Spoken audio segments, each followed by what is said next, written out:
Hello, everybody. Thank you for joining the Spiritism Talk series hosted by the United States Spiritist Federation every Saturday morning at 11 a.m. Eastern Time. I am very happy to host this talk by Joao Korngold, who will be leading our live today with the theme Love, Work, Wait, Forgive. Hi, Joao. How are you doing? Hi, Peter. Good. Very happy to be here. Great. So before we start, please allow me to introduce Joao. Joao Korngold is one of the founders and directors of the Spiritist Group of New York and the Spiritist Alliance for Books. He began studying Spiritism more than 25 years ago and has been one of the directors of the mediumship meeting at SGNY for the past 20 years. He is also responsible for the study groups that focus on the basic books of Spiritism and the Andre Luiz Collection. He gives talks on Spiritism in Portuguese and in English. Joao Korngold is an engineer and works as a banker. Please take this opportunity to send your questions during the presentation using the chat window. Joao has reserved time to address your comments and questions once he concludes his presentation. Joao, it's all yours. Thanks, Peter. Um, so, what are these four words? Love, work, wait, forgive. Where did they come from? They came from Abigail to Paul of Tarsus, that at that time was Saul of Tarsus, during an out of body slash dream experience he had. But why did she come to him and why did she say these words? And how can we use these words for our daily struggles in the present days? So to get there, let's start telling a little bit how did Paul, still Saul of Tarsus, arrived at this moment in his journey. Uh, of course, this is all based in the book Paul and Stephen by the Spirit Emmanuel through the psychography of Francisco Xavier, one of the most important Spiritist books, and uh, and one of the books that you need to read if you want to understand better Spiritism, if you want to understand better our journey, our needs, and the necessity of uh, following the teachings of Jesus in a way that it can help us grow morally and intellectually. So, Emmanuel says in the introduction that he doesn't try to tell Paul's story according to what is known in the Gospels and in the literature.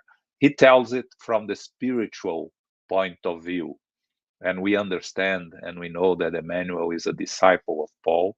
So he heard probably from Paul's directly his story and the recollection. So the story starts with Stephen, still named Jeziel, that his father, a Jewish family in the Corinth in Greece, that the father is killed. Jeziel is arrested, become a slave, goes to work in a boat as a slave, as a rower, treats a Roman that gets sick with a serious disease, get contaminated because of the attention that he gave to this Roman called Sergius Paulus. He is freed, uh, but he's very sick. He's taken to the the house of the way where Peter and James were already working, and he's treated there. He finds healing. He gets in contact with the Gospels of Matthew, or Levi, as it's called in the book, and is completely transformed and starts disseminating the teachings of Christ in a way that it differentiates him from the others that are teaching the words of Christ in early Christianity. At the same time, his sister Abigail escapes from prison to go living with a family in the outskirts of Jerusalem, in the little place called Jopp. Then we move to Saul. Saul is a Pharisee, and a very brilliant Pharisee, young person, starting to gain recognition, starting to gain opportunities to speak and to talk about the Torah in the synagogue, in the temple in Jerusalem. Paul meets Abigail, still Saul meets Abigail, falls in love with her, starts courting her. But with the noise that the teachings of Christ and the followers of Christ are making in Jerusalem, he starts getting concerned and decides to investigate what's really happening there. And then he goes to House of the Way with a friend, and he watches Stephen presents the teachings of Christ. He gets very angry. He tries to argue with Stephen because that's what he is used to do, right? The Jewish tradition of discussing the Torah is something that is present from the early days until today, right? The rabbis discuss the Torah and the different views and interpretations of the Torah. So Paul was a very good speaker and a very good scholar of the Torah. It starts discussing with Stephen. Stephen very calmly argues with his truths against Paul, and he's so convincing that Paul gets very angry because he wasn't used to being beaten in discussions like that, and he lives there, decided to persecute all these followers of these new beliefs that are spreading, the followers of the Christ, of Jesus of Nazareth. For those that have been watching the series Chosen, you see many times how Nazareth is despised as a place, and many people talk about Nazareth as a place that nothing good comes out of it. But in this persecution that Paul starts, and again, still Saul, but we're going to talk about Paul because it's the name of the title of the book. And a side note, Paul in Latin means humble, little. Okay, that's the original in Latin, Paulus, the name that comes from Latin. The persecution starts, and he's focused on Stephen, very angry and unable to accept Stephen's words and defense of Christianity, without knowing that Stephen was the brother of Abigail. He changed his name when he was healed and he found Christianity. Peter told him that it was important for him to change his name because if he went back to his old name, Jeziel, he could risk being caught, and he was a slave and being brought back to slavery. So he decides to change the name of Stephen. Abigail has completely lost contact with him and has no idea where he is, and he doesn't also know where Abigail is. So in this persecution that Paul does against Stephen, he ends up convincing the Sanhedrin to arrest all the workers. So they go there and arrest Stephen, they arrest Peter, and they arrest some others. Paul was a disciple of Gamaliel, one of the most well-known and wise rabbis of the time.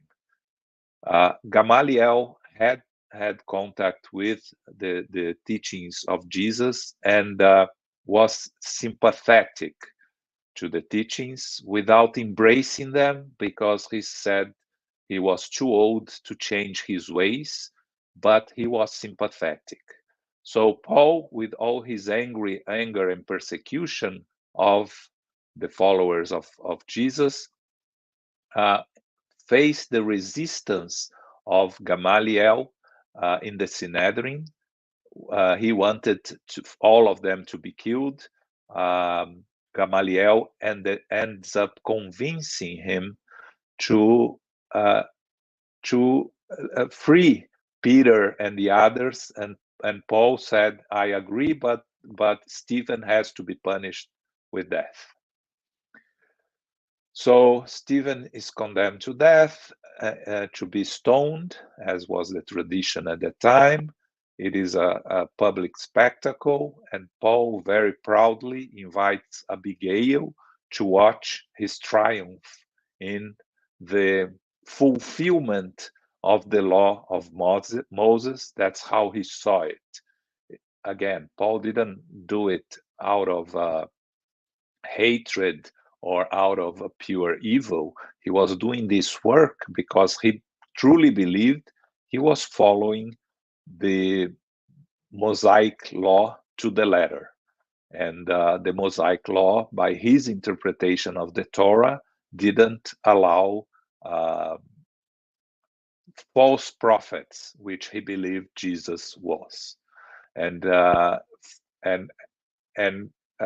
indicated that they had to be persecuted and eliminated. It was one of his interpretations of the Torah. So the spectacle comes to fruition. Abigail arrives by the end of it because she was not very willing to watch someone being stoned. She just went there as a deference to Paul, because Paul, it was so important to her fiancé, so she wanted to be present. And then when she arrives, it's by the end of it, and when she looks at the man being stoned, she sees her brother, and she screams in despair and tells Paul, "That's Jeziel, that's my brother." Paul gets very confused, but allows her to be with him in his final moments. So she embraces Stephen.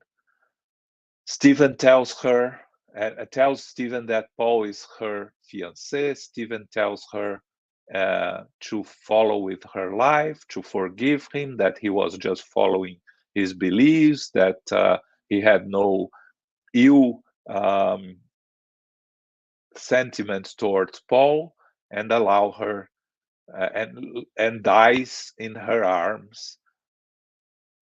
She leaves with her heart broken. Paul leaves completely confused, decides that he can no longer be with her because he cannot not be seen with someone that was the sister of someone someone that was killed by deviating from the Mosaic law. Time goes by. Paul is struggling with his feelings for her and with the distance. 6 months have gone by. The persecution to Christians gets worse and worse. Finally, after 6 months, Paul decides to visit her, finds her sick, very sick, and a Christian.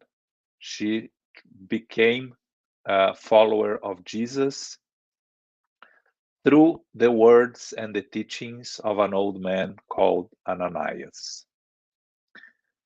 He gets very confused, very angry at this Jesus that keeps appearing and disturbing his life. He lives there, but first he convinced her adopted father, the couple that is taking care of her, to give him the name of the person that caused Abigail to transform. And then he learns that Ananias was this old man that would walk around disseminating the teachings of our Master Jesus. So he decides to persecute Ananias, especially after he learns that Abigail had died. He cannot forgive Jesus for the death of his dreams of a young man that was wishing to get married and form a family with Abigail. So he convinced the Sanhedrin to give him certificate, a document that allows him to go to Damascus, that he discovers is where Ananias is, and to arrest Ananias and bring him to Jerusalem.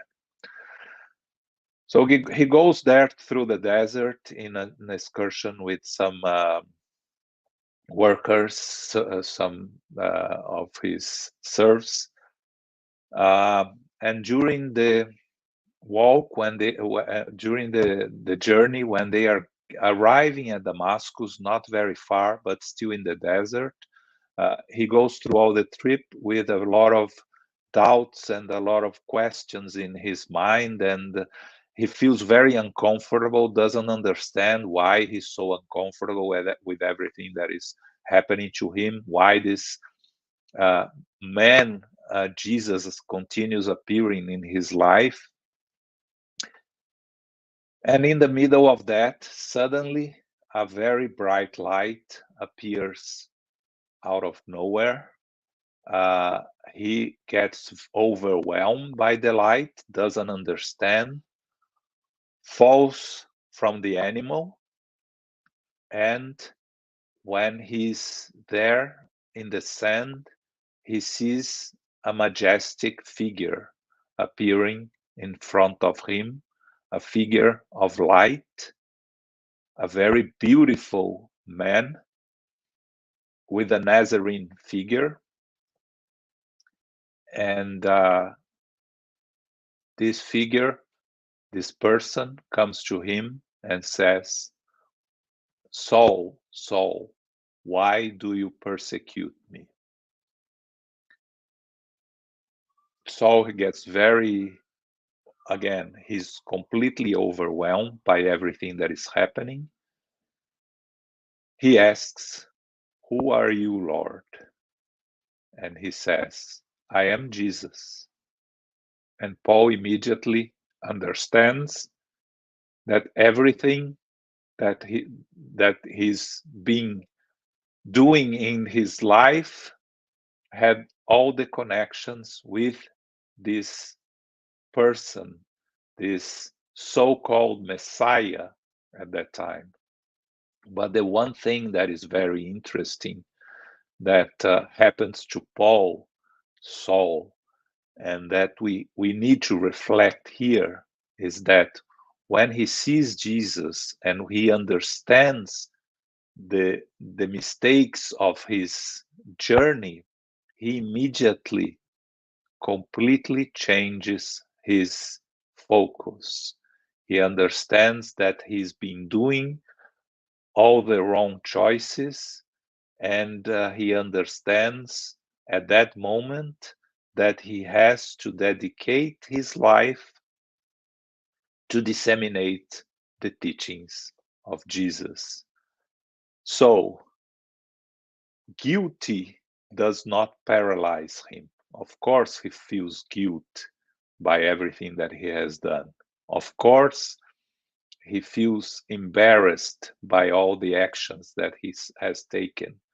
But contrary to most of us who gets paralyzed by guilt, who doesn't know what to do with these situations, these mistakes we made in our past, Paul immediately changes his focus and asks Jesus, "What can I do?"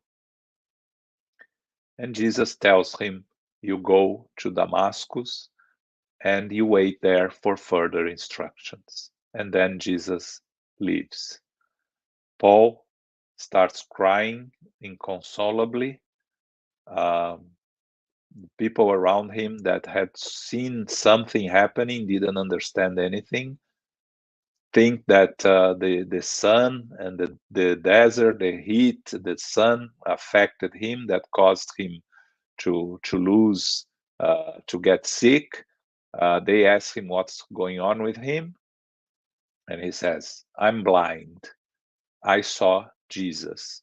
And then they are convinced that he became crazy. So they decide to, he asks his most faithful servant to take him to Damascus.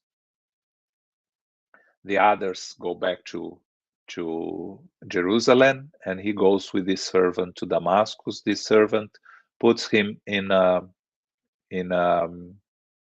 place, hostile type of place, where he stays 3 days by himself, completely blind, and then, but reflecting on his life and reflecting, he's not in anguish, he's not in pain. He's just overwhelmed with all that happened, but in a very positive state of mind, in the sense that he's at the mercy of the will of the Master Jesus. After 3 days, Ananias came to see him. Jesus tells Ananias to go and meet Paul and heal him. Ananias, of course, very surprised to have to go and meet his persecutor, but he goes to the place where Paul is staying, and heals, gives Paul his eyesight back, remove the veil that covers his eyes, frees him from really see the reality of our eternal spirits. Paul is very thankful to Ananias. Ananias take him to the place where the Christians in Damascus meet every day to discuss the teachings of Jesus. He goes to the synagogue, tries to tell them that he is transformed, that he believes that Jesus is the true Messiah. They don't believe him. He has to leave in a hurry the synagogue, and he's told by Ananias that it's better for him to leave Damascus. And he decides to go and look for Gamaliel. He meets Gamaliel by the desert. Gamaliel is kind of sick. He tells Gamaliel's brother tell him that he could go into the desert, and they had a place that was a place where people would stop to do some trades in the middle of an oasis. He goes to the desert. He goes to the oasis. Gamaliel gives him the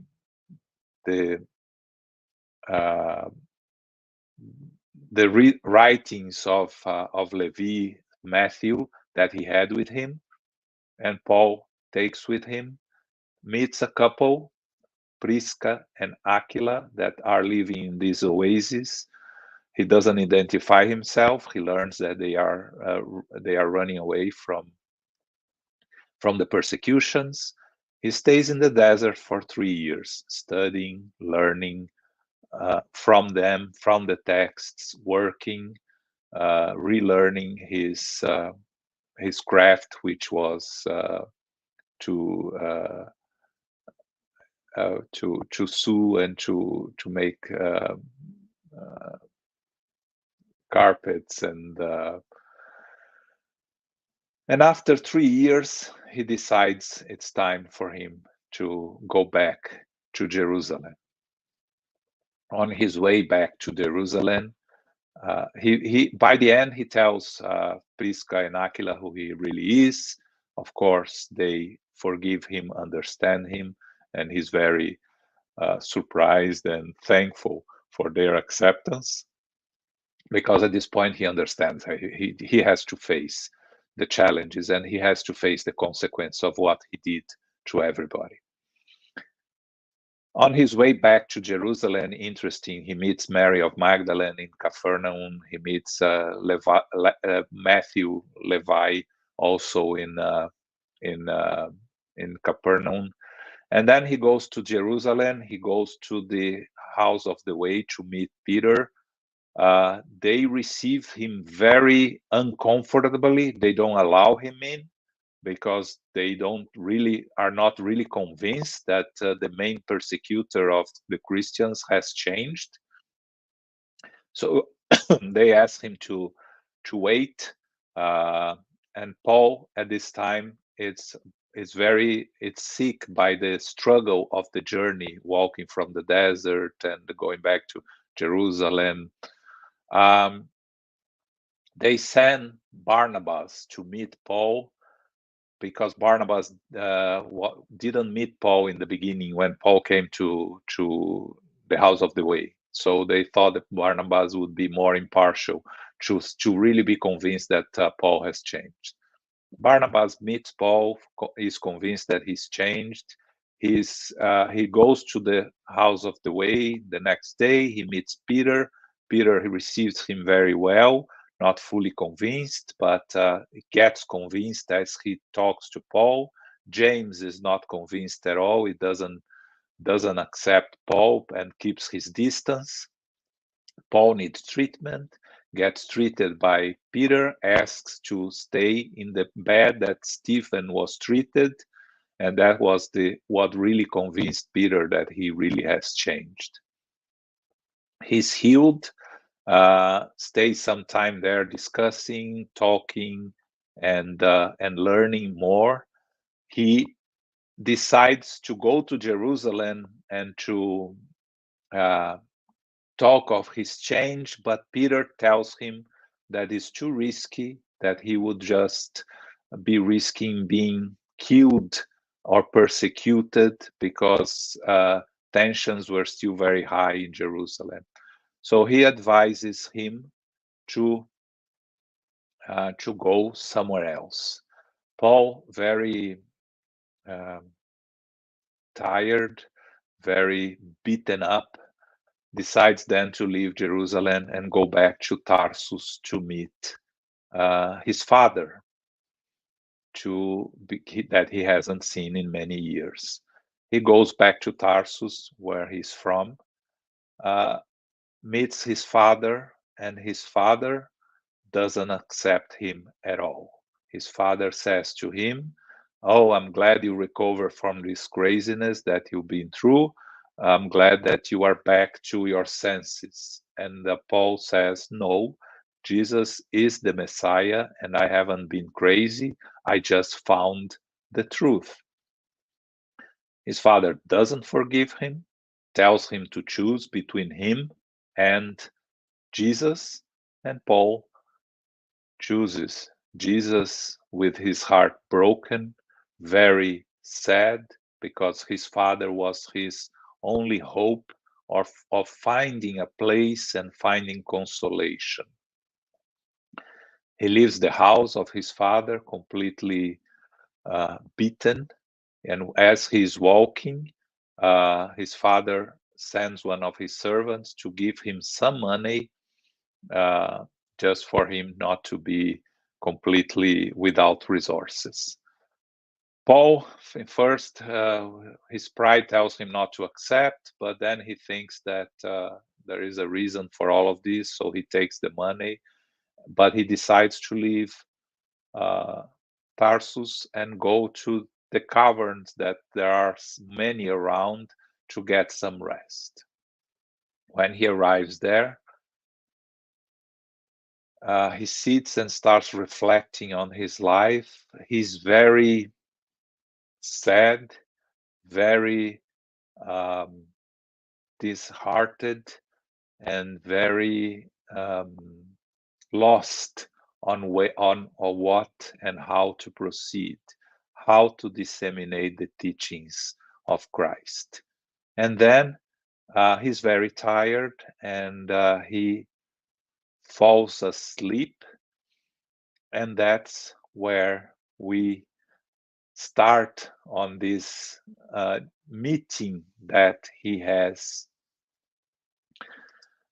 He has an out-of-body experience or in dream, and you see him coming out of his body, and then a couple approaches him, and he sees Stephen and he sees Abigail. He feels again in the same way that he felt when he met Jesus. He feels overwhelmed with joy, with happiness.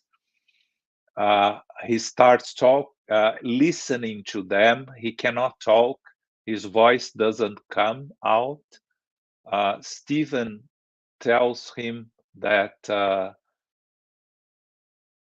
not to focus on the past, that everything that happened in the past stays in the past, that he has to focus on the teachings of Jesus. And he's very, really doesn't know what to say. He's so happy and overwhelmed with everything that he's seeing and it's happening to him. So they have a conversation which is not really a conversation. Paul is thinking, and Abigail and Stephen are answering his thoughts. Stephen tells him that he's been following him in his journey since he met Jesus, and he would continue to be with him. When they are preparing to leave, Paul tries to make his thoughts organized, and Stephen leaves, Abigail's still there, and Paul starts asking questions to Abigail to receive her advices on how to proceed on his journey. And the first question that he asks her is, what could he do to acquire a perfect understanding of Christ's designs? And her answer is love. Because what is Paul's situation up to that moment? He has a very good understanding of the Mosaic law through the teachings that he received since his youth and in the temple and the synagogue. He learned a lot about Jesus' teachings and have studied these Jesus' teachings for the past 3 years in the desert and through conversations with Gamaliel first and Prisca and Aquila in the desert, with Peter in the house of the way. But all of these teachings are in his mind, but still not in his heart.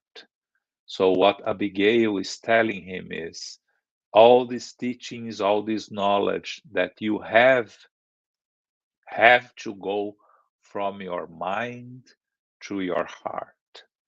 It will take some time for Paul to fully acquire this capacity. He stayed.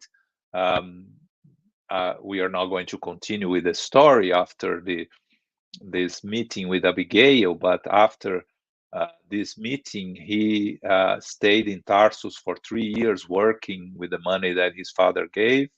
and studying and working. After that, he went to the church of Antioch with Barnabas to disseminate Christianity, but he couldn't really talk with all his knowledge. It took him some time for him to be able to talk from the heart and become what he really became, which was a fully disseminator of the teachings of Jesus with his heart. So, love. What does really Abigail one means with the word love?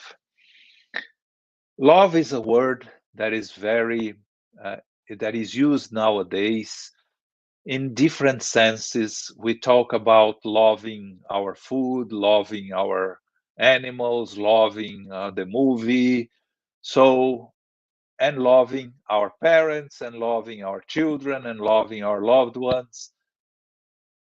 It's a word that is used in many different ways without us fully understanding the meaning of the word. If we go to Greek, there are several different definitions of love. And I think it helps us understand the different types of love that we feel and that we have to learn the difference as we try to make love become a part of our journey and of what we really are.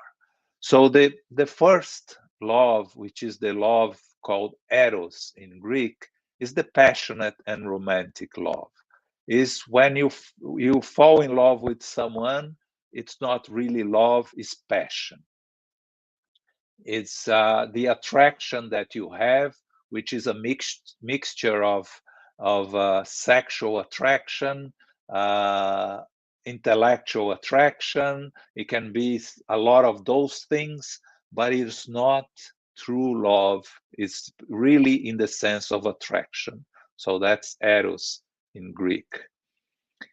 The love that you feel for your true friends, which is different from the love that you feel for your partner, for your children, it's called in Greek philia, which is the relationship, the intimate relationship that you have with your true friends. It's a different type of love. Then you have the one called ludus, which is the playful and seductive love. It's the love that you are when you are trying to conquer someone, when you're trying to seduce someone, when you are, they say here, playing the field, right? This is what ludus is. It's also a different type of love. The love you feel for your parents or children, for your loved ones, for those spirits that come to your family on our eternal journey as those that are able to help and to walk the journey with us, those that are connected to us through several incarnations, being our children, our parents, our siblings. The love we feel for them is called storge. Then, one of the most important loves that we have to have, without it, we are not able to love anyone else, is the called philauthia, which is the self-love, the love for ourselves. Until we understand and accept ourselves with our qualities and our imperfections, we fully embrace who we are with our imperfections, our need to improve, but also with our abilities to be of service to others, the true self-love, the philautia, we are not going to be able to exercise all other types of love because it starts with us. That famous phrase that we have to when we are in a plane, if the masks fall, we have to put first our mask, and then we help those around us, our children. It's in reality, that's it. We cannot help others, we cannot love others if we don't have love for ourselves. So self-love is fundamental. We need to learn and exercise and appreciate ourselves with our imperfections, with our shortcomings, and with our qualities. We have to be proud in a positive way, not in a way that harms ourselves, but proud in a positive way of our achievements and our qualities and our ability through those uh, qualities to help others. Then you have the pragma, which is committed and companionate love that you have for your partner or for your companions in your journey. It reaches a stage where this love is a love that is going to stay through your journey. It doesn't need to be a love with a sexual connotation any longer. It's a committed and compassionate love in the sense of you are working and you are on this journey together, and you understand and accept the limitations of the others that are walking with you, but also you admire their qualities and you understand their value. Uh, there is a saying that a couple that is living together are really united when both of them are not looking at each other, but are looking in the same direction. So that's the committed and companionate love. It's a love that allows us to work together and walk together. And it can be with a partner, it can be with friends. You know, the friendship that Paul had with Barnabas through his journey, that is pragma. And the final one, and the most important one, is the agape. The agape is the empathetic and universal love. Is the love that one day we, when we become perfect spirits, will have for all our brothers and sisters, for all of our the universe, the worlds, the animals, the plants. It's the objective. It's the end game that we have to aspire. But to get there, we need to go through all the others. So what Abigail was telling Paul was, for you to walk towards agape, you have to learn to go through all these stages of the true love. So it's important for us also to reflect on that as we continue our journey, where we are in our understanding and practicing of true love in our hearts in all these 7 stages. And then Paul continues on his conversation with Abigail. He asks her, but how could he proceed in order to grow richer in divine virtues? He tells her, Jesus orders us to love even our enemies. And he realized, however, how difficult it would be to do that. It was difficult to practice devotion without others' real comprehension. What could he do for his soul to reach an elevated expression of effort in Jesus Christ? And Abigail tells him, work.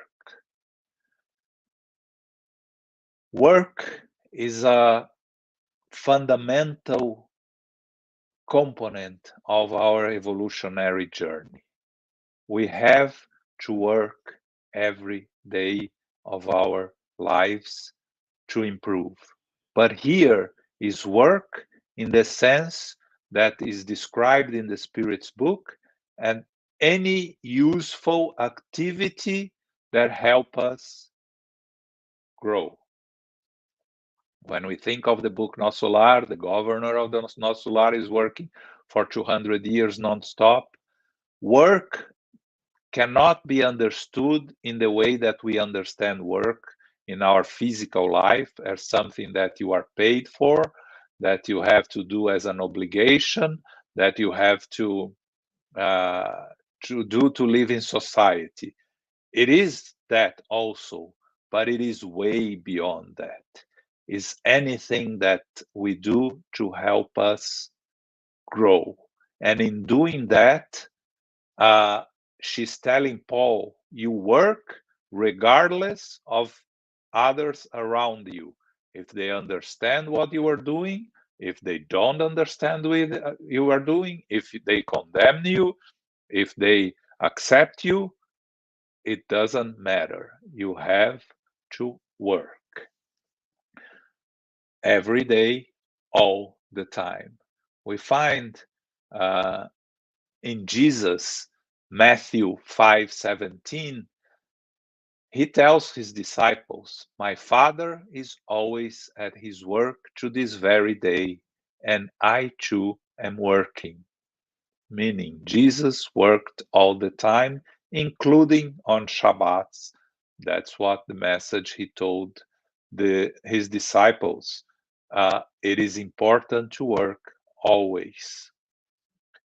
One of the moral laws is the law of work, and you can study this law in the Spirit's book, and you understand the necessity of work, the importance of work, together with the importance of resting when necessary, not to overburden ourselves with work that can cause more harm than good to us. In the book Astronautas do Além, which is unfortunately is not translated, Andre Luiz tells us, all those who fought and triumphed, all those who fell in the shadows and rose again into the light, enduring, struggling, building, and renewing, never cease to work. And Emmanuel tells us, Brother Jacob in the book I Came Back, Voltaire, chapter 12, as he's learning on his journey, he tells us it is an immense comfort to think that death does not interrupt wholesome and edifying work. And why is this important? Because it's never late to start working on something here on our physical incarnation. Because if the work is important, if the work is helpful to ourselves and to others, we will continue working when we are back in the spiritual world, because death does not interrupt work that is useful and it's important. So all the work that we have been postponing and that we have thinking, oh, it's too late to start. No, it's not. We need to continue working for our moral and intellectual evolution.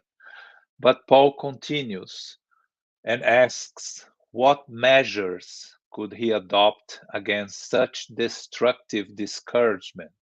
Because what he's facing is attacks from all sides. He's facing incomprehension from his old friends, companions in the Pharisees, incomprehension with his new acquired companions in the house of the way, especially James and some others, from his incomprehension from his father, difficulty in making himself understood and accepted. And the answer that Abigail gives to him, the word in Portuguese is espera. which means wait. But the word in Portuguese also it's part of another word called esperança, which is hope. So what really Abigail wanted Paul to understand here is you wait and you hope, because wait cannot be an immobilization of our activities and resources. It's work without expecting results.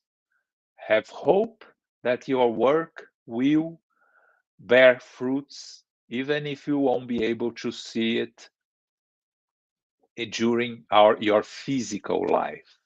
And that's very important when Emmanuel, as Publius Lentulus, meet with Jesus and is not changed by his meeting with Jesus. He goes back and he finds his wife Livia changed. She continues with her life, and Publius never changed. So she never sees his transformation that happens only after she goes back to the spiritual world. So sometimes the work that we are doing, we're not going to see results in the present life. But this shouldn't discourage us from continue working. And we have to remember these words from Abigail. As you continue do your work, wait and hope. In the book Ação e Caminho, Action and the Way, Emmanuel tells us that those who wait receive God's answer. And also in the book Wait Working, on chapter 4, Emmanuel tells us, wait serving, which is exactly what Abigail was telling Paul here. You don't wait without doing anything. You wait for the results that will happen, but you continue serving the Master and doing the teachings, the dissemination of the teachings of Christ. And you can imagine if Paul had stopped doing what he was doing and discouraged, we wouldn't have Christianity the way we have it today, because the main responsible for the dissemination of Christianity in all Europe was Paul of Tarsus. More than all the other disciples that were disseminating Christianity in the eastern regions, that were not able to do the transformation that Paul did by disseminating Christianity in Europe. So he never stopped doing the work. He continued working, waiting, and hoping.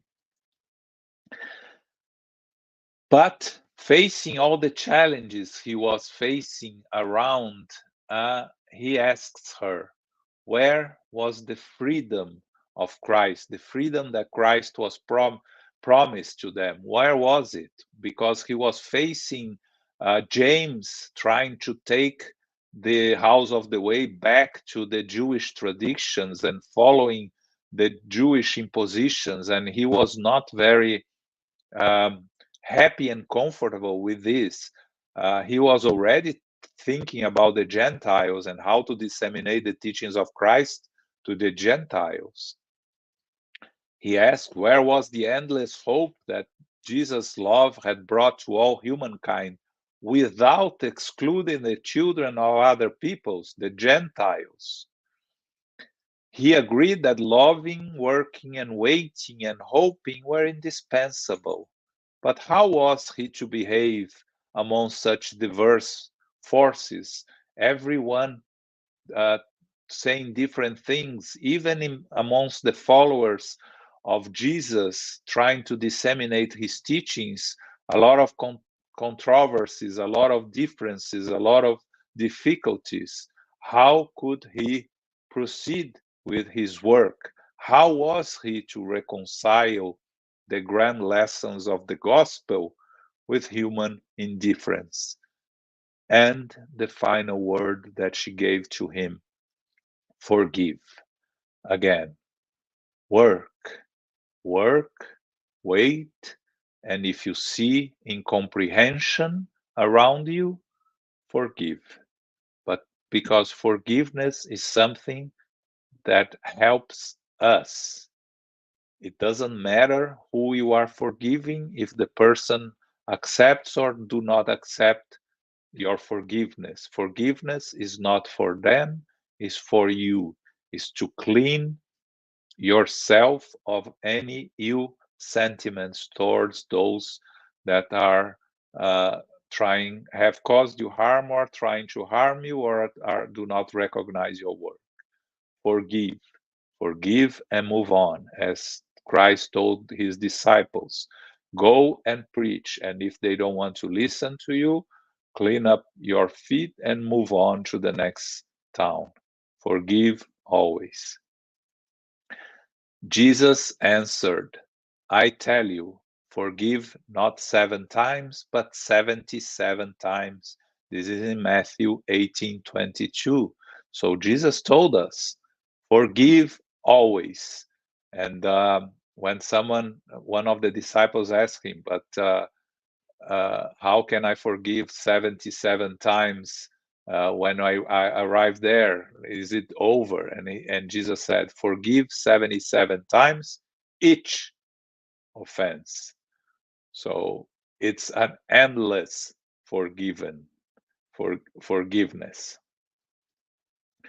In Emmanuel tells us in Mentores e Ceaeiros, in the chapter 3, Progress and Forgiveness, progress is truly the victory of forgiveness. So you are only going to achieve progress if you are able to truly forgive all those that caused you any harm. And also, Emmanuel tells us in the book Friend, forgiveness and tolerance are levers supporting our inner peace. We won't find inner peace without fully being able to accept forgiveness, to make ourselves through forgive and find tolerance in our journey. So these 4 words that Abigail leaves to us, gives to Paul and leaves to us, love, forgive, work, wait. How can we use those words on our daily lives?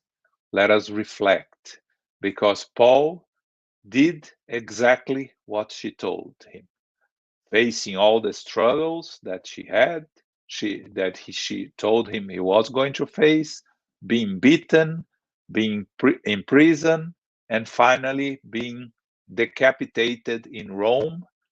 On the end of his journey, he went back to the spiritual world and he was received by Jesus, Stephen, and Abigail. What is the lesson here? It is possible to change our journey during the present life. He started as a persecutor. He was the reason for many people to be killed. So he was indirectly the assassin of many people. He committed many crimes. He found Jesus. He changed. He spent the rest of his life disseminating the teachings of Christ, with all the struggles, with all the pain, the suffering, but never forgetting these blessed words that he heard from Abigail: love, work, wait, hope, and forgive. So with that, we finish our talk and we are open now for your questions.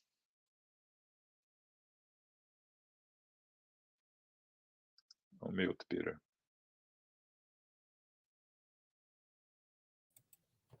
Pardon me. Thank you, Joao, for the questions or the reflections you provided. Before we get to the question and answers, I have 3 announcements. There is a weekly podcast-like series called Psychology and Spirituality. A Bridge to a Better Life based on the works by Joanna de Angelis. There is a new episode every Friday at 6 p.m. Eastern Time. The Psychology and Spirituality weekly talks based on the works of Joanna de Angelis will offer a safe space to confront, compare, correlate, and expand spirituality concepts from a psychological lens, bringing action, insights, actionable tips, and real-world advice to help you lead a better life. Please subscribe to receive notifications of new episodes at the USSF YouTube channel. Second, the U.S. Spiritist Federation has launched a new Spiritist app called Be My Hope, available for download either on the App Store or on Google Play. This brand new app offers uplifting content and a collection of videos, daily messages, and audio materials. Download it now. Finally, on the screen, please note there is a QR code. If you want to help the USSF produce more publications and promote Spiritism to everyone, please scan the QR code on screen for your donation. We are now open for questions and comments.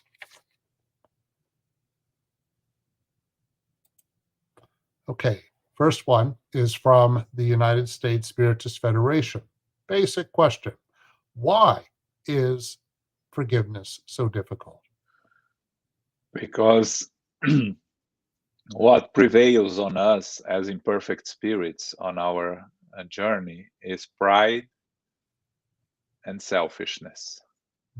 And in order to forgive, we have to overcome these two plagues, as the Spirit's book, the Spirit tells us in the Spirit's book, these two plagues of humanity.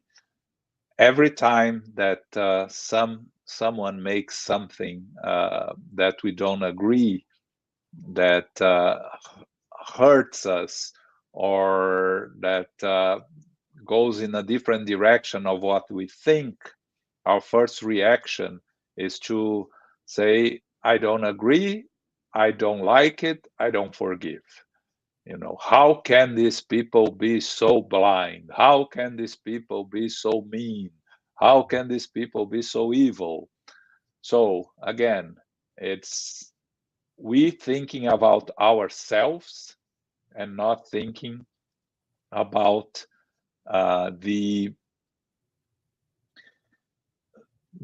our eternal journey as eternal spirits, right? Because if we understand that we have to learn and achieve and eliminate our imperfections, and we accept that, we have to accept that all those around us have to do the same, and they all have their own struggles. So whenever someone is causing you harm, many times it's not personal. It's just who they are, and it's just their own imperfections. But again, as I mentioned earlier, forgiveness is actually something that is completely personal. It only matters to us, to the person that needs to forgive, because the forgiveness is the self-healing of a poison that we have inside ourselves. Mm-hmm. It doesn't matter if the person that hurt us accept the forgiveness or not. It doesn't make any difference for us. They will have to face their own challenges and consequences. Like Chico Xavier told us once, when you hate, you send the copy and you keep the original, right? So when you keep the original, if you don't get rid of it through forgiving yourself, you are never going to be able to evolve, to advance. You are going to carry this, and the hatred and the anger and these inferior sentiments is what caused so many spirits to struggle back in the spiritual world and cause so many spiritual obsessions and so many spiritual diseases. So let us try to exercise as much as we can. Again, it's an exercise, it's a practice, it's a daily practice. And normally, what I say is we cannot start by forgiving the huge acts against us. We have to start trying to forgive the little things, right? Someone bumped us in the street, into us in the street, a stranger. Immediately, our reaction is to get angry at them. Let's start by that. Let's not angry. Let's forgive them immediately. Oh, maybe they were not looking where they were going, or maybe they're having a bad day. That's it. Let's start with that. By practicing that and building on that, we have to reach a point where we will be able to forgive every act against us. So when you were stressing the importance of working all the time, one way to do that could be for us to examine and confront all the ways in which our struggles with forgiveness occur in either subtle or not so subtle ways.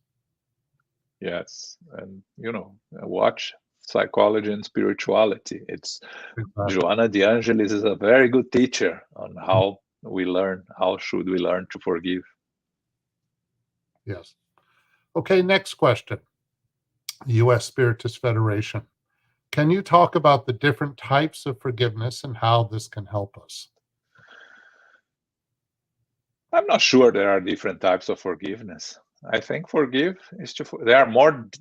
I think there are more difficult things to forgive and easier things to forgive. But forgiveness is forgiveness, right? Okay. Is to overcome something that is hurting us, that is causing pain to us, to overcome the pain, overcome the hurt, and not harbor any ill feeling towards the person or the situation that caused us to be hurt.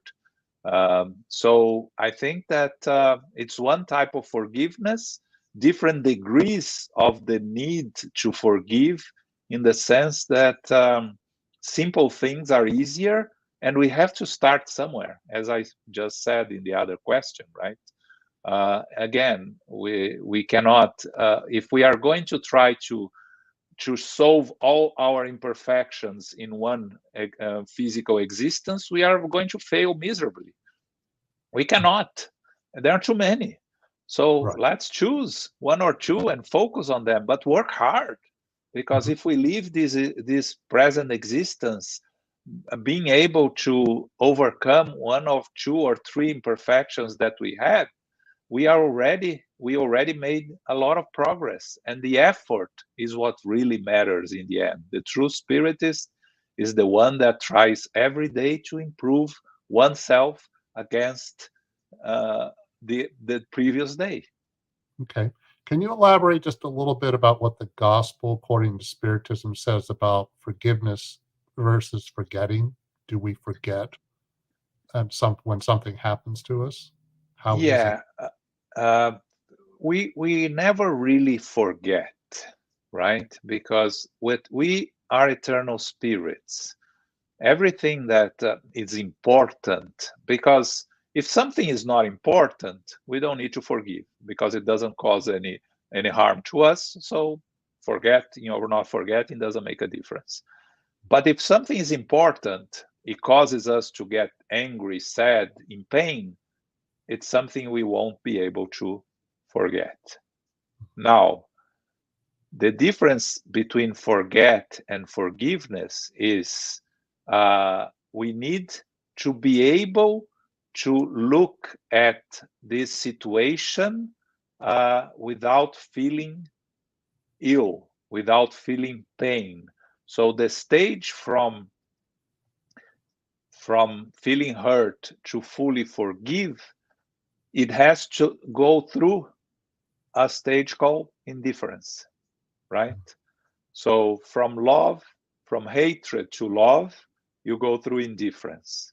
You don't change hating someone to loving someone without going through the indifference. And the indifference means when someone that cause you harm, you cannot see that person, you cannot be in the presence of the person, you still feel ill sentiments towards that person, you clearly have not forgiven. But if you can be in the presence of that person and that person means nothing to you, you feel no sympathy but no antipathy, you reach the stage of indifference. So you are walking towards fully forgiveness. So it's a path. But forget, when you reach the stage of indifference, you forgot. It's not important to you anymore. It's still there. You not really forget anything, but you forgot. So you can walk towards forgiveness from there. Okay, thank you. That's very important. Okay, next question. U.S. Spiritist Federation. Paul's journey took a lot of courage and humility. Joao, any thoughts on why so many people struggle with humility? Because as imperfect spirits, to be proud of our work and our achievements is part of our evolutionary process. To defend ourselves from the primitive state when we were, struggling to survive, trying to find food and trying to mate, we developed this sense of self-defense, of defending ourselves first. And with that came pride and selfishness, because we had to think about ourselves, to defend ourselves, to survive. And by building on that, we ended up with these distorted views of ourselves and overimportance that we attribute to ourselves. And for us to fight that and to overcome that, we need to learn humility. People struggle with humility. We all struggle with humility because we are imperfect spirits, because we haven't been able to get rid of selfishness and pride on the negative aspect that harms our life. Normally, we think of ourselves first, second, third, and fourth. And then fifth, we start thinking about others only if that doesn't cause us any harm. Otherwise, we won't. So until we continue with these thoughts and with these sentiments, it's going to be very hard for us to find true humility. But again, it's not going to come overnight. It's an exercise. You see that Paul here, when he met with Abigail, he had 3 years working on that, and he wasn't humble yet. He was being hurt by every people around him, and he was feeling angry and frustrated. So he didn't find humility in the beginning. He found in his journey, of course, with a lot of courage. Yes, you have to have courage, but humility is a journey. Right. Okay. All right. Next question. It is interesting in some ways. It is interesting that in some ways, Abigail seems to resemble Livia, Senator Publis's wife from Emmanuel's book 2,000 years ago. Are they similar? Yes, we can say that they are like-minded spirits, right? They found Jesus and they follow the teachings of Jesus immediately. It's something that came very natural to them, right? For those that haven't read, it's another of the fundamental books of Spiritism. Is 2,000 years ago, the story of Emmanuel as Publius Lentulus when he met Jesus in the middle of the book, when he was looking to a cure for his daughter, and Livia, through the cure of her daughter and his daughter, found Jesus through a worker of the house and followed Jesus from the beginning. Emmanuel, Publius Lentulus, never understood, but ended up finding Jesus by the end of his journey also. So yes, it's another book we should read. Abigail really resembles Livia, of course. And it's interesting that it's not in the books of Emmanuel, but Publius Lentulus met Paul briefly when he was going through one of his, after Livia had died, he was walking, he was in a journey in Rome, and he met Paul briefly.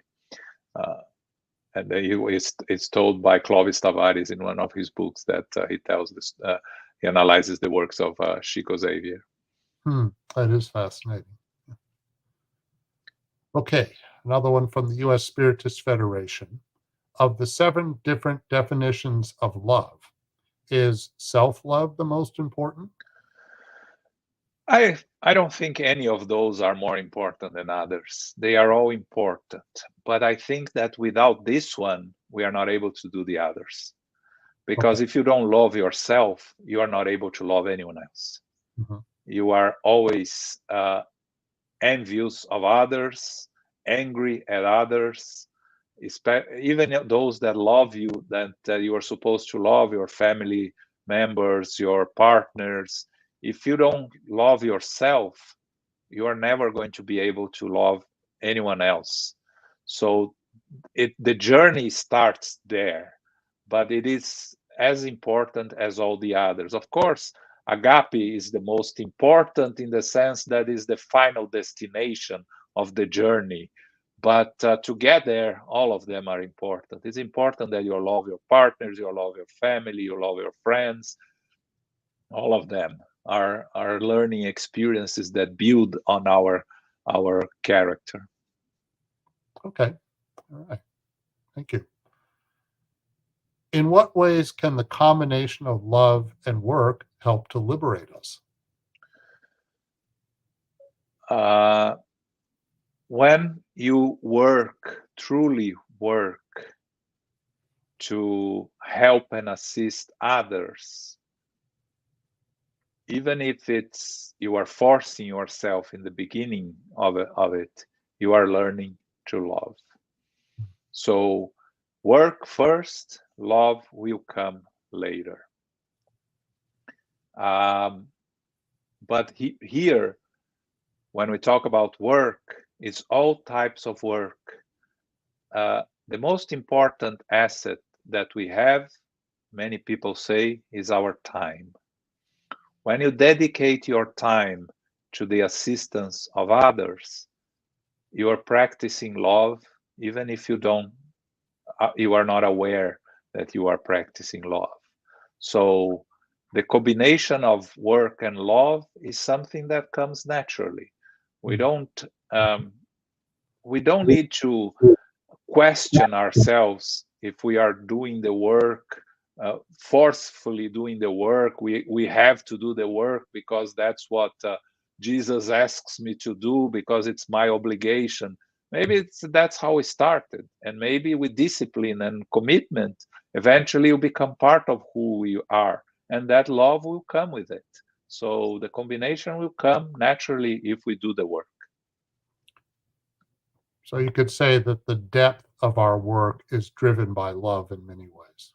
Is that yes. fair way to put it? Mm-hmm. Yeah, love will be the consequence of the work, natural consequence. Right. Okay. Yes. I do see a comment from Joao, Jasada Korngold. In a culture that we want immediate results and answers, it is very hard to learn to wait patiently. What do you think? Yes. And nowadays, with the instant access to information that we have, and especially with the segmented sources of information, people from on different sides talking about having their different views and not listening to others. It is difficult. Yes, it's hard to learn to wait patiently. But we have to always go back to remember that we are eternal spirits, that Jesus is in the direction of this planet, that Jesus is responsible, that nothing happens without the guidance of our Master Jesus, the governor of the planet. So it's on us to learn to wait. If we cannot change, to wait patiently for the results to come, but not being discouraged and continuing doing the work. Yeah, and the development of technology that allows us to get information faster doesn't mean we have to be in a hurry either. Yes, that's a very good point. Not be in a hurry. But not Yes. in a hurry. Yeah. Yes, very good. Okay. Alrighty. This will be, I think we have time for one more question. So let's see what we have.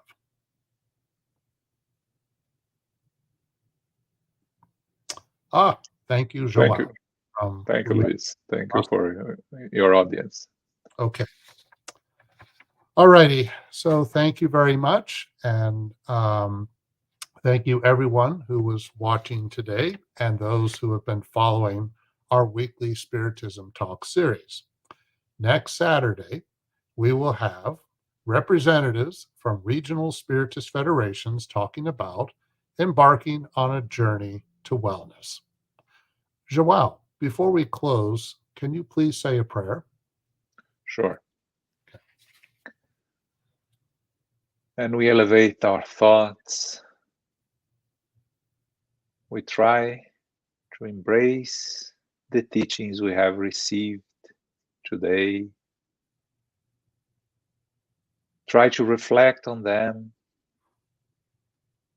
Try to make an effort to make them be a part of our daily lives, of our journey towards perfection, that we may be able to disseminate the teachings of our Master Jesus to all our friends, our family, and especially for those that think differently than us, that cause us harm, pain, and suffering. That they may all receive our vibrations of love, fraternity, understanding, that we may have a week of peace, of blessings, of companionship, that we may be able to reflect every day on all the teachings that our Master Jesus brought to us, and that we are still struggling to put in practice, that we still struggle to understand. Let's try to make ourselves, our lives, an example to those that are around us. But most important, a journey of self-fulfillment, of evolutionary work towards our Master Jesus. Thankful for this wonderful opportunity, we ask permission to finish our meeting. So be it. So be it. Thank you, everyone. Many blessings to all of you.